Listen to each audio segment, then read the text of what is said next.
You are asking yourself why I need to reveal my true life story. This is my answer. I want to reach people who have lost hope. When the strong storm of these lives comes, I want them to have peace and strength to face whatever storm is coming their way. What I want them to know and believe that there is a God always watching over all people. In my life, I faced the death of my own son. Did I lose hope? No. Instead, I told many witnesses at that time. I told so many people that God would resurrect my son.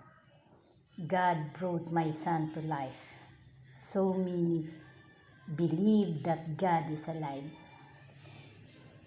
Para naman po dun sa aking mga Filipino viewers, pasensya na po kayo, ngayon lang ako nakapag-upload dahil mahirap ihayag yung mga kwento ng buhay ko kung